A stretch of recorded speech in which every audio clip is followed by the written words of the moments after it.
Hi, my name's Isaac, and this is the all-new 2025 Chevy Equinox Active.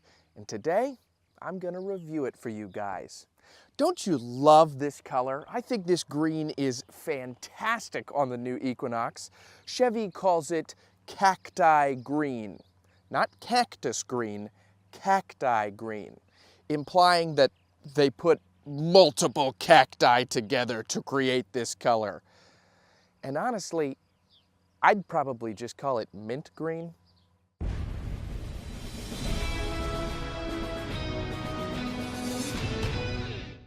We've got a lot to cover here on the Equinox Active, but starting out up front here, I just want to take a second to say how much I love the front end styling here. I think it looks fantastic. In fact, dimensionally, I really like this new Equinox. I've never particularly thought that the Equinox was a looker. It was fine, it got the job done, but this new one definitely kills in the looks department. Here you'll get LED daytime running lights up here, and below that you'll have your LED headlights, and even further down, LED fog lights. In the center of the grille you'll get a black Chevy bow tie. On this particular trim, there's a camera down here for the front camera and the 360-degree system. We'll talk about that a little bit more when I move to the interior. And you'll have Active hidden here in black lettering. Moving underneath the hood of the Equinox Active, this is powered by a 1.5-liter turbocharged 4-cylinder, making 175 horsepower and 203 pound-feet of torque. And that is paired to an 8-speed automatic transmission. The EPA estimates this gets 24 city and 29 highway, and during my testing this week with the Equinox, I averaged 25.7 miles per gallon. Moving to the profile of the Equinox, man, I freaking love this color combination, and wait till you guys see the interior. Starting here with the wheels and tires though, you'll get two 35/65R general grabbers around these 17-inch two-tone wheels. I think they look really good. You'll have your Equinox badge right there, and then the roof in the upper portion is white. You'll get that contrasting color here on the exterior, and then on the mirror caps you'll have a camera incorporated in, blind spot monitoring. They are heating and they are power adjusting. You'll also get keyless entry, and opening the door here just to kind of give you a preview, look at that interior. That just works so well against the minty green color, cacti green. We'll talk about this in a little bit though. Up top you'll get roof racks. Unfortunately no sunroof on this one. I know it is an option. It seems like every time General Motors sends me a press car, they're like, send Isaac the one without the sunroof. He's gonna have fun with this, but we can't have him having too much fun, because I absolutely adore sunroofs. Thankfully, as I said, it is an option. You'll get Equinox back here spelled out, all-wheel drive, and then another Active badge. I love that they misspelled Active. It reminds me of the late 90s and early 2000s where they spelled everything with just like an X because it was fun to misspell things. It's cool to misspell stuff. And I'm not gonna lie, it's kind of cool. It's kind of cool that it's misspelled. You'll have parking sensors here on the rear, and then your black bow tie, another camera right there. There's also a camera up here by the third brake light. We'll talk about that when we move to the interior. Ooh, little sizzle. What does that camera do? If you've been in any modern cars, you've probably guessed by now, but we'll get there. Now, opening up the lift gate, you can tap the little button there. That will bring us here into the rear. Not a ton to write home about. You'll have LEDs on either side.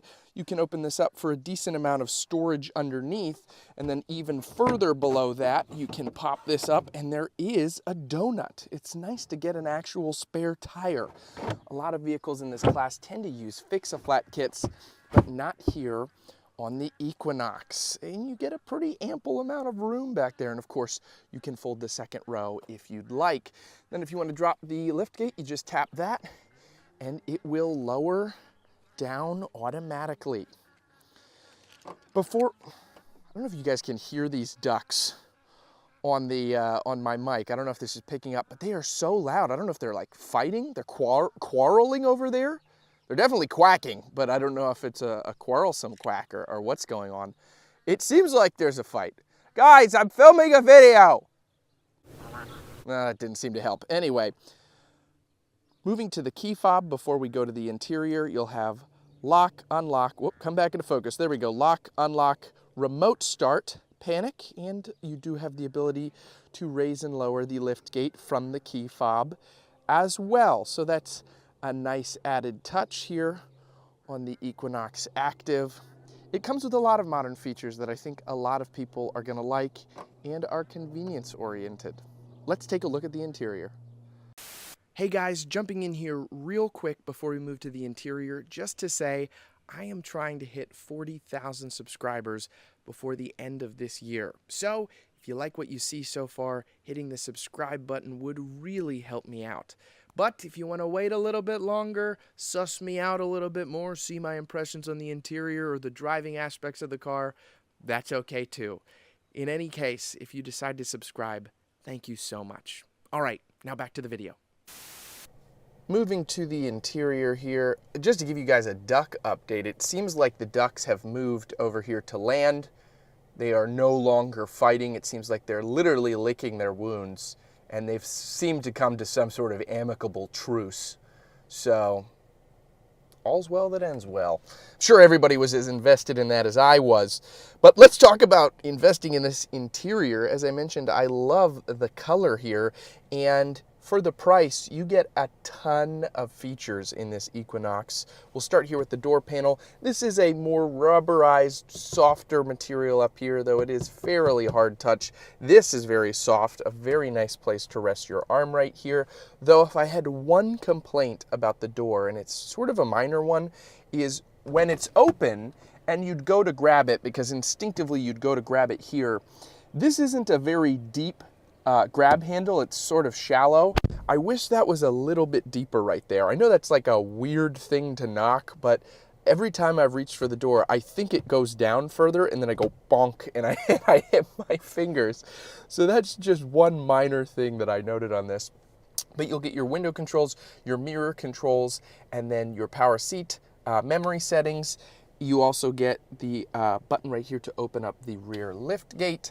You'll have your electronic parking brake, your all-wheel drive button, auto hold, auto engine start stop, and the dial that controls the brightness for your center gauge cluster screen. This has a ton packed into it. I'm very impressed. If we hit this button on the steering wheel right here, this will change what we have displayed. I think one of the coolest displays here is the map. I think that's really awesome to have that built into the gauge cluster screen. A lot of vehicles are doing that nowadays, and it's cool to see here on a relatively affordably priced Chevy. You'll have paddle shifters here on the steering wheel, and this is a bulky steering wheel. I love it. It's thick. Like, it's maybe abnormally thick compared to some other steering wheels, but I think it's nice. It makes it a very fun experience to drive this. And it feels a little bit more beefy and off-roady. You'll have your controls here to control the radar-guided cruise control. I said control a lot there, but that's what they're for. And then you'll have your heated steering wheel button and your controls here for the... There's a Fish radio station? Like, just for the entire band Fish? I wonder if they have like a catalog even big enough to do that, or maybe it's just called that. I don't know, but you can cycle through the radio stations here. You can hang up and answer your Bluetooth, and then this is the aforementioned button to shift between screens. If you want to turn the volume up and down, that's actually down here on the steering wheel, sort of cleverly hidden. Then this is where your windshield wiper stock or your headlight stock would perhaps be on other vehicles, but it's actually your shifter. This area right here does not have the shifter. And so what you end up doing is you put your foot on the brake, you pull this forward, pull up, you're in reverse, pulls up your rear cameras. We'll talk about that in a second. And then you pull down, and now you're in drive. And if you just press this, you're in park. It's relatively easy, and you get used to it pretty quickly for the most part. And then moving over here to the infotainment screen, it's large, it's nice. It does have a physical volume knob up here, which is always convenient. Now let's throw this thing in reverse really quick. You can see there is a top-down, very clear backup camera, and you also have the ability to cycle through here to look at the front camera. You can do like a zoomed in back camera if you want to like back up to trailer, if you have the trailer hitch package. The only thing that frustrates me a little bit about this is I wish it was larger, because the screen itself is pretty large. If we put this back in park, you can see it does fill up this whole area. So I wonder why the backup camera system is a little bit smaller. That's the only disappointment I have here. I think for the most part, this is a very intuitive camera system and a very, very intuitive infotainment system. This is as fast as your smartphone is, and you couldn't say that about vehicle infotainment systems even a couple of years ago. You click a button, boom, you're in it. And I appreciate that. You, of course, have the regular abilities. You can cycle through Alexa, Google, Wi-Fi hotspot, Apple CarPlay, and Android Auto are available on here. And you can go into your climate controls to do some climate settings, but thankfully, most of your climate controls are still physical buttons down here, which I greatly appreciate. You'll have dials right here to adjust your temperature. You'll have cooled seats, heated seats, your fan speed, and all the other adjustments right there.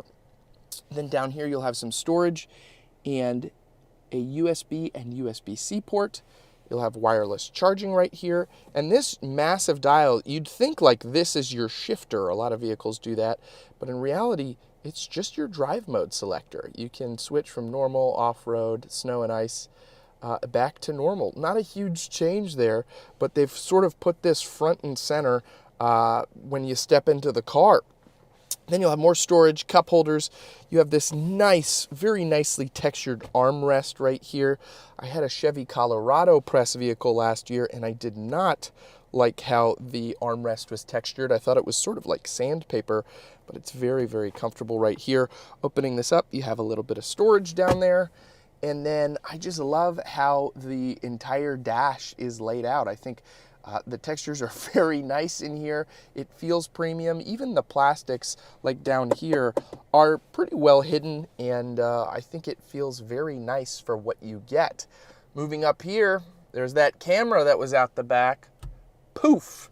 This turns into a camera. So if you have people in the second row, you can basically have the view out the rear unobstructed. Then you'll have a sunglasses holder, your SOS. What's interesting is you are legally mandated as an auto manufacturer to have a physical hazard button. It can't be built into the screen. It has to be physical. But a lot of these manufacturers don't like that because they're going for like minimalism. I would say like this is all minimalism down here, but there's a ton of buttons right here. But it's funny because I wanted to throw the hazards on for the beginning of this video, and I hadn't even thought to look for the hazard button yet. And I looked and I looked, and I'm like, where in the world is the hazard button? Oh, it's up here next to the SOS thing. They've really hidden the hazard button. You know, older, I think it was General Motors vehicles had it right there. Maybe Dodge did that as well back in the 90s. But it's just funny, they've sort of hidden it away. And then, of course, no sunroof, very sad. But I want to show you guys the Monroney sticker here. This is the window sticker for the car. I don't often do this, but I think it's important if you're actually looking for this vehicle to know exactly what all the options are.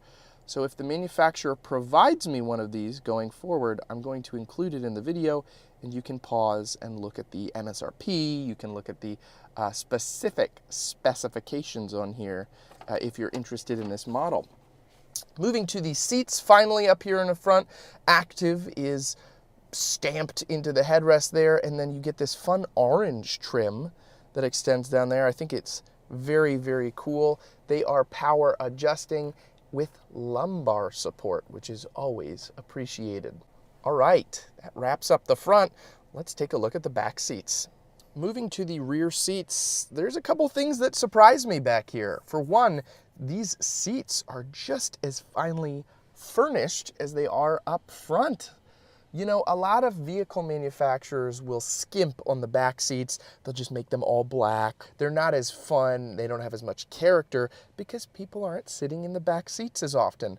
But Chevy didn't skimp here, which I appreciate. You'll have some storage pockets down here. And another thing that surprises me is the fact that there's heated seats. I would not have expected second row heated seats on a sub $40,000 Chevy Equinox, but you get them here. You also get climate vents and a nice little fold down armrest with cup holders. Nary have I folded an armrest down and there isn't cup holders. It's sort of expected at this point, but I feel like I always have to mention it. And then up top here, you will have these nice little LED dome lights. But overall, it's pretty comfortable. At 5'9", I have 4 inches of legroom and probably about 4 or 5 inches of headroom. It's honestly pretty impressive. All right, driving the Equinox Active. Chevy has done a good job with the Equinox here for 2025. It feels like it has more of an identity than it has in the past. The suspension and the cornering is very nice. I like it quite a bit. There's a tiny bit of body roll here, but for the most part, it does handle corners very well and quite plushly. It's not the most comfortable SUV on the market. I've reviewed some luxury ones that do have it in the bag, but comparatively, it's pretty good. And sub $40,000, it's a very nice ride.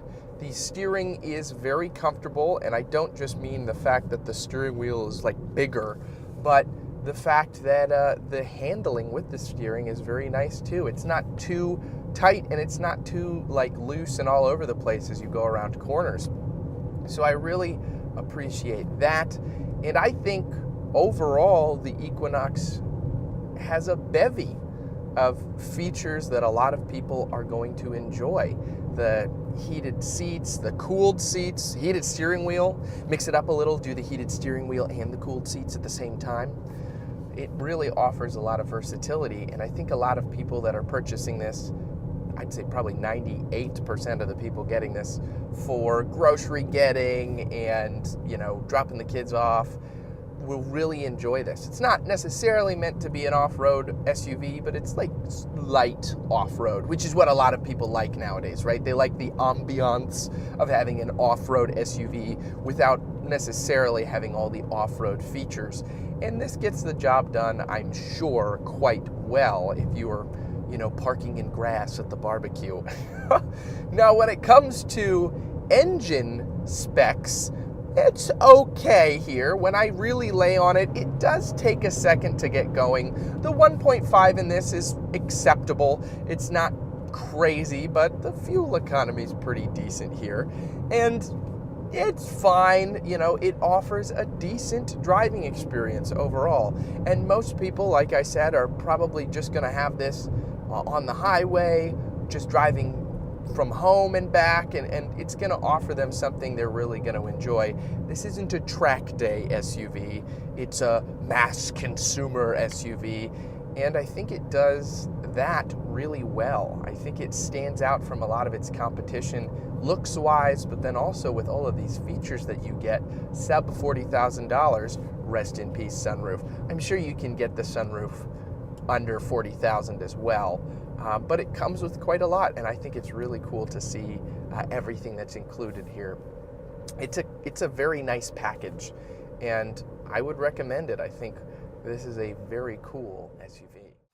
Well, that's just about going to wrap up my review of this Chevy Equinox Active. I really hope you guys enjoyed. If you could hit subscribe, that would help out a ton. And liking the video also helps more people see this if you liked it. I'd also love to know what you think in the comment section below of the Equinox Active. Is it good? Is it bad? Is it ugly? I don't know. Let me know what you think. Before I go, though, I'd like to mention that I'm a Christian, and if you have any prayer requests, I would love to be able to pray for you. You can leave those down in the comment section as well. And lastly, I'd like to close out on a weekly scriptural reading. This week, I'm in the book of Psalms, chapter 28, verse 7. The Lord is my strength and my shield. My heart trusts in him, and I am helped. Therefore my heart celebrates, and I give thanks to him with my song. All right, guys, that's going to wrap up this video. But remember, no matter what vehicle you drive, I hope it lasts you a long time and it serves you well. Take care.